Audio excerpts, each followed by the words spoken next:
பொள்ளாச்சி பாலியல் வழக்கில் குற்றவாளிகளுக்கு சாகும் வரை சிறை தண்டனை கிடைக்க முக்கிய காரணம் பாதிக்கப்பட்ட பெண்கள் பிறல் சாட்சியாக மாறாமல் இருந்ததுதான் என்று வழக்கறிஞர் அருள்மொழி தெரிவித்துள்ளார்.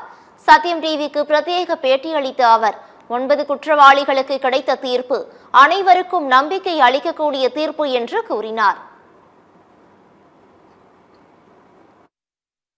இப்போ இந்த 7 ஆண்டு பயணத்துக்கு பிறகு இப்படி ஒரு தீர்ப்பு கிடைச்சிருக்கிறது.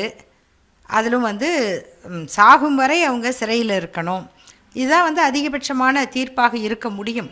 இந்த தீர்ப்பு இப்படிப்பட்ட வழக்கில் பிரச்சனையில் பாதிக்கப்படுற பெண்களுக்கு ஒரு நம்பிக்கை அளிக்கிற ஒரு தீர்ப்பு. சாட்சிங்கிறது தான் ஒரு கிரிமினல் கேஸில் அந்த கேஸை வெற்றி பெறுமா இல்லை தோக்குமா அப்படிங்கிறதுக்கான உறுதியான முடிவு எங்கே இருக்குன்னா சாட்சி கையில் தான் இருக்குது.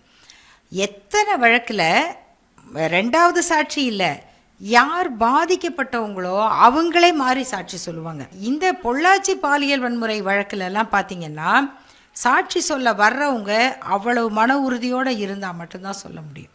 அப்படிங்கிற தெளிவோடு அவங்க சாட்சி சொல்கிறதுனால தான் நீதிபதியால் இந்த மாதிரி தெளிவான முடிவுக்கு வர முடிஞ்சிருக்கு. அதில் அந்த இந்த சாட்சிகளுக்கு பயிற்சி கொடுக்கறது இருக்குது.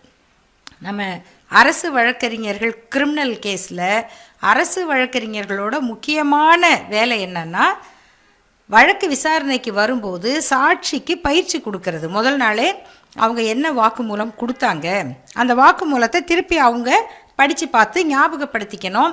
அதில் என்னென்னலாம் கேள்வி வரும் அப்படிங்கிறத நீங்கள் 5-6 ஆண்டுக்கு பிறகு அன்னைக்கு நீ என்ன சட்டை போட்டிருந்தேன்லாம் கேட்டால் புரியாது.